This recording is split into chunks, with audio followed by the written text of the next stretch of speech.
Bonjour! Alors, deux sujets aujourd'hui. Premièrement, les exposants et ensuite, on reverra les chaînes d'opération, mais à ce moment-là, avec des nombres négatifs. Donc, je commence tout de suite avec les exposants. On se rappelle que les exposants, ce sont des multiplications, en fait. Donc, on peut toujours transformer une expression avec un exposant avec plutôt une multiplication. Donc, ici, ce qu'on va voir, c'est quand la base est négative. Donc, tu vois ici, là, le moins 2 est entre parenthèses et il est négatif. Ce que ça veut dire quand il est entre parenthèses, c'est que c'est tout le moins 2 qui est exposé en 3. Donc, dans ta multiplication, quand tu veux le transformer, c'est vraiment moins 2 fois moins 2 fois moins 2, parce que la parenthèse signifie que c'est tout ce qu'il y a à l'intérieur qui va être exposé en 3. Ce qui fait que là, on se rappelle la règle des signes. Un négatif fois un négatif, ça devient positif. Mais là, tu refais fois négatif, donc tu vas avoir une réponse qui va être négative. Ou encore, tu te dis, ben, à chaque fois que tu as un nombre impair de moins, ça va être négatif. Puis si tu avais un nombre pair, ça deviendrait positif. Ce qui fait que là, ma réponse serait moins 8. Donc, moins 2 fois moins 2 fois moins 2.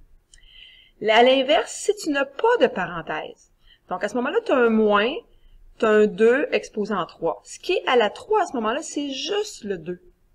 Parce que justement, le petit moins, il n'est pas en parenthèse. Donc, c'est vraiment juste ce qu'il y a avant ton exposant. Ce qui veut dire que ta phrase mathématique, ça va être 2 fois 2 fois 2. Mais il ne faut pas que tu oublies que tu avais un petit moins en avant. Donc, ce moins-là, tu le remets en avant de ton expression. Et ensuite, tu vas écrire ton exposant sous forme de multiplication. Donc, 2 fois 2 fois 2. Donc, si en ce moment-là, tu as un nombre impair de moins, ça va encore te donner moins 8. Ça, c'est parce que ton exposant est un nombre impair. Donc, on a vu quand on a un nombre impair de moins, ça va te donner négatif. Et tu as encore un nombre impair, donc encore négatif. Mais qu'est-ce qui se passe si je mets un exposant pair? Donc, par exemple, moins 2 à la 4. Il est entre parenthèses, donc c'est tout le moins 2 que tu vas aller multiplier à chaque fois. Donc, moins 2 fois moins 2 fois moins 2 fois moins 2. Et je rappelle que pourquoi? Parce que c'est vraiment que tu as une parenthèse ici. Donc, à ce moment-là, tu as un nombre pair de moins, ce qui fait que ça va te donner 16. Donc là, à ce moment-là, ça va te donner un nombre positif. Quatrième cas ici, 2 exposant 4 est un petit moins en avant. Bon, ben ton petit moins en avant, tu l'écris. Et ensuite, c'est juste des 2 fois 2 fois 2 fois 2, parce que ton exposant 4 s'applique seulement à ton 2. Donc là, tu te retrouves avec un nombre impair de moins. À ce moment-là, ta réponse va être négative. Donc, tu vois, ici, on avait... j'ai-tu dit impair ou j'ai dit pair? Je me souviens plus. Ah, c'est ça, impair, parce qu'on avait moins 1. Donc, tu vois, tu te retrouves avec un exposant impair. Dans ce cas-ci, ça ne change rien qu'il y ait une parenthèse ou pas. Mais quand tu as un exposant qui est pair, ben là, la parenthèse va changer quelque chose. Donc, ça va être important de comprendre ce principe-là de à quoi elle sert, cette parenthèse-là. Est-ce que tu te rappelles maintenant exposant 0? On avait dit que n'importe quoi exposant 0, ça donnait 1.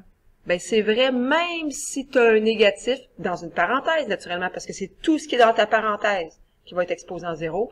Donc, à ce moment-là, ça te donne 1. Par contre, si je mets une parenthèse et que j'ai un moins en avant, ou encore que j'avais pas du tout de parenthèse, donc seulement un moins 5 exposant 0 sans aucune parenthèse, ben là, la réponse me donnerait moins 1. Pourquoi? Admettons là, que tu caches le petit moins ici, là, puis que tu fais juste 5 exposant 0, ça te donne 1, mais là, tu as un petit moins en avant, il faut que tu le rajoutes. Donc, moins 1. Donc, c'est pour ça. Alors, ce qu'on dit ici, attention, la présence ou non d'une parenthèse aura un impact sur le signe du résultat d'une expression exponentielle. Donc, le fait qu'il y ait une parenthèse ou pas, ça va être important. Ça va être important aussi dans tes chaînes d'opération de repérer cette parenthèse-là. Alors, si un nombre négatif est entre parenthèses, le résultat sera soit positif ou négatif. Ça va dépendre de quoi? Ça va dépendre de ton exposant.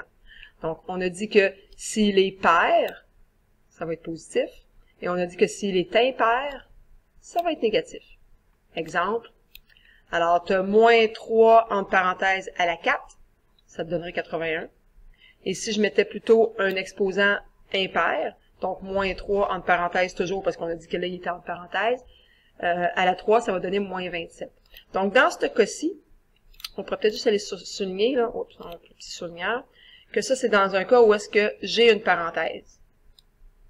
Donc, quand c'est entre parenthèses, Des fois, ça va être positif, des fois, ça va être négatif. Dans l'autre cas, on dit qu'il n'y a pas de parenthèse. Donc, aucune parenthèse.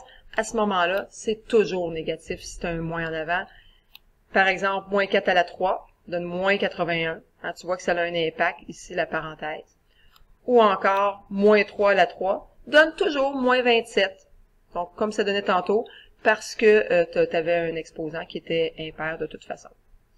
Donc, ça, c'est le cas des exposants. On va y revenir, c'est sûr, à plusieurs moments durant l'année, parce que c'est une notion des fois qu'on a tendance à oublier.